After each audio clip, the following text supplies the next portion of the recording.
وَآقِمُوا الصَّلَاةَ وَآتُوا الزَّكَاةَ وَمَا تُقَدِّمُوا لِأَنفُسِكُم مِّنْ خَيْرٍ تَجِدُوهُ عِندَ اللَّهِ إِنَّ اللَّهَ بِمَا تَعْمَلُونَ بَصِيرٌ۔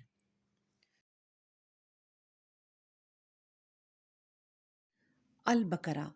اعوذ باللہ من الشیطان الرجیم، بسم اللہ الرحمن الرحیم۔ وَقَالُوا لَن يَدْخُلَ الْجَنَّةَ إِلَّا مَنْ كَانَ هُودًا أَوْ نَصَارَىٰ تِلْكَ أَمَانِيُّهُمْ قُلْ هَاتُوا بُرْهَانَكُمْ إِن كُنتُمْ صَادِقِينَ۔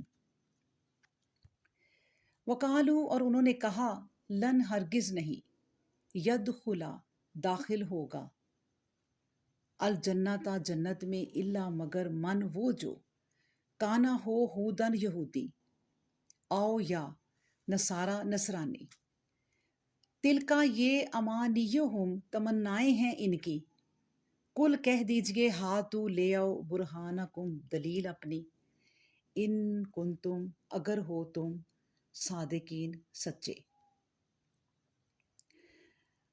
تو اللہ سبحانہ و تعالیٰ اس آیت میں فرماتے ہیں کہ وہ کہتے ہیں کہ جنت میں کوئی آدمی داخل نہیں ہو سکتا جب تک کہ وہ یہودی یا عیسائی نہ ہو۔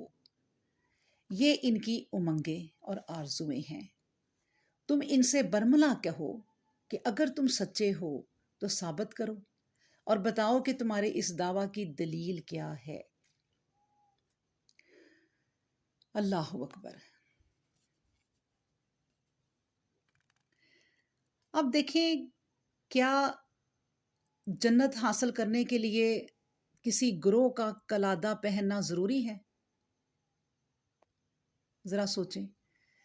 جنت کا تصور چونکہ ہر مذہبی تحریک کی جان رہا ہے اور اب بھی ہے، جب سے انسان نے اس دنیا میں قدم رکھا اسی وقت اس کو جنت سے روشناس کرا دیا گیا، ٹھیک ہے؟ پھر انسان کا رخ جس طرف بھی پھرا، اس کا یہ تصور بھی ماند نہیں پڑا۔ یہود و نصارہ دونوں نے دین کی اصل حقیقت کو فراموش کر کے مذہب کے نام پر ایک قومیت بنا لی تھی، اور پھر ان میں سے ہر ایک اپنی ہی قوم کے جنتی اور مقبول ہونے اور اپنے سوا تمام اقوام عالم کے دوزخی اور گمراہ ہونے کا معتقد تھا۔ اللہ تعالیٰ نے ان دونوں قوموں کی جہالت و گمراہی کے متعلق فرمایا کہ یہ دونوں قومیں جنت میں جانے کے اصل سبب سے غافل ہیں، محض مذہب کے نام کی قومیت کے پیچھے پڑے ہوئے ہیں۔ حقیقت یہ ہے کہ مذہب یہود ہو، نصارہ ہو یا اسلام، ان سب کی اصل روح دو چیزیں ہیں۔ ایک یہ کہ بندہ دل و جان سے اپنے آپ کو اللہ کے سپرد کر دے، اس کی اطاعت و فرما برداری کو اپنا عقیدہ و مذہب سمجھے، چاہے یہ کسی مذہب میں حاصل ہو۔ حقیقت دین و ملت کو فراموش کر کے یا پس پشت ڈال کر یہودیت یا نصرانیت کو اپنا معتقد بنا لینا دین و ملت سے ناواقفیت اور گمراہی ہے۔ دوسری بات یہ کہ جنت میں جانے کے لیے صرف یہ بات کافی نہیں کہ کوئی آدمی اپنے دل سے اللہ کی فرما برداری کا قصد تو درست کر لے، مگر اطاعت و فرما برداری اور عبادت کے طریقے اپنے ذہن و خیال کے مطابق گھڑ لے۔ حالانکہ یہ ضروری ہے کہ عبادت و اطاعت اور امتثال امر کے طریقے بھی وہی اختیار کرے جو اللہ تعالیٰ نے اپنے رسول کے ذریعے بتائے اور متعین کیے ہوں۔ پہلی بات بلا من اسلم کے ذریعے اور دوسری بات وَهُوَ مُحْسِنٌ کے ذریعے واضح کی گئی ہے، جس سے معلوم ہوا کہ نجات اخروی اور دخول جنت کے لیے صرف قصد اطاعت کافی نہیں بلکہ حسن عمل بھی ضروری ہے، اور حسن عمل کا مقصد وہی تعلیم و طریقہ ہے جو قرآن کریم اور سنت خیر الانام صلی اللہ علیہ وآلہ وسلم کے مطابق ہو۔ جو شخص ان بنیادی اصولوں میں سے کسی بھی اصول کو چھوڑ دے، خواہ وہ یہودی ہو یا نصرانی یا مسلمان، اور پھر محض نام کی قومیت کے زوم میں اپنے آپ کو جنت کا ٹھیکیدار سمجھ لے، تو یہ صرف اس کی خود فریبی ہے، جس کا حقیقت سے دور کا بھی واسطہ نہیں۔ اللہ کے نزدیک کوئی بھی ان ناموں کا سہارا لے کر قریب نہیں ہو سکتا، نامقبول بن سکتا ہے، جب تک اس میں ایمان اور عمل صالحہ کی روح موجود نہ ہو۔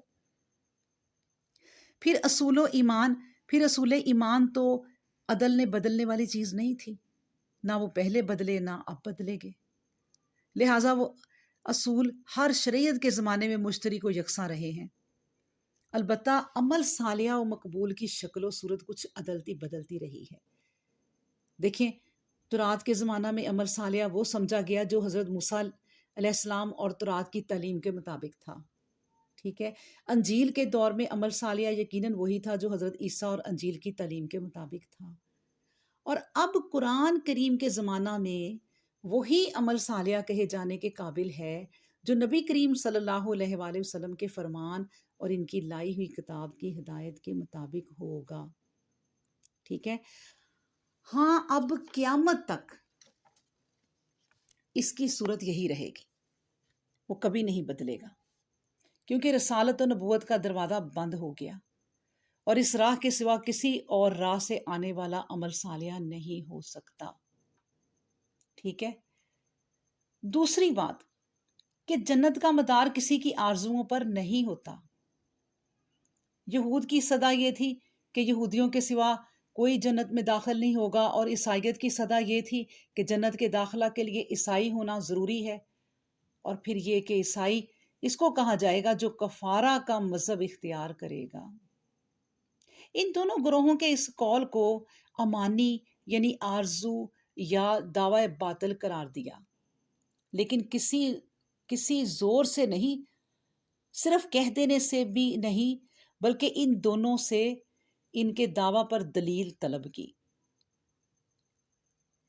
دلیل وہ پیش نہ کر سکے۔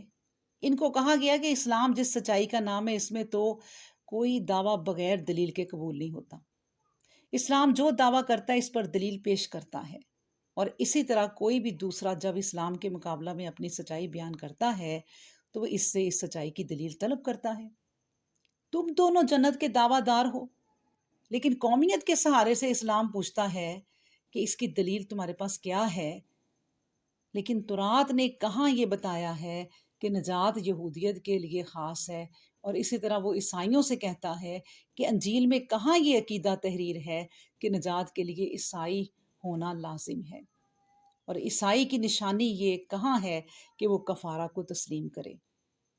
یہ دونوں مذاہب جب اس کا جواب نہ دے سکے تو ڈوبتے کو تنکے کا سہارا کے طور پر انہوں نے کہہ دیا کہ یہ بات جو تم کرتے ہو یہ تو سراسر عقل کی ہے، اور مذہب میں تو عقل کو دخل ہی نہیں ہے۔ تم جو بات کرتے ہو عقل کے سہارے کرتے ہو، اور جو عقل کے سہارے پر بات کرے مذہب اس کو تسلیم نہیں کرتا۔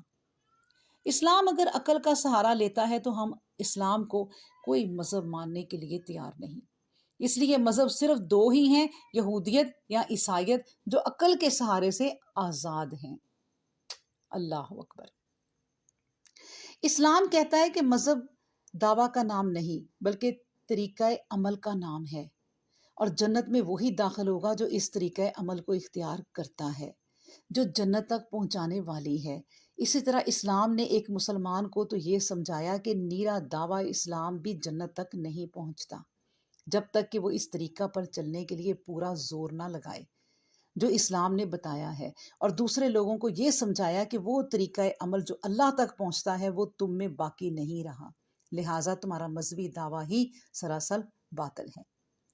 لیکن افسوس کہ آج مسلمانوں نے بھی وہی نظریہ قبول کر لیا جو قبل ازیں یہودیت اور عیسائیت قبول کر چکی تھی، کہ مذہب عقل سے آزاد ہے۔ حاشا اللہ، یہ دعویٰ اسلام نے کبھی نہیں کیا۔ اگر کیا ہے تو وہ کہاں ہے؟ علماء اسلام کو کیا ہوا؟ وہ کہاں سے بہک گئے کہ انہوں نے بھی یہ دعویٰ کر دیا کہ جس کی کوئی دلیل ان کے پاس نہیں۔ انہوں نے یہودیت اور عیسائیت کا نام اسلام کیوں رکھا ہے؟ اللہ اکبر۔ تو اللہ تبارک و تعالی ہمیں آیت کو پڑھنے، سمجھنے، اس پہ غور و فکر کرنے، اس پہ تدبر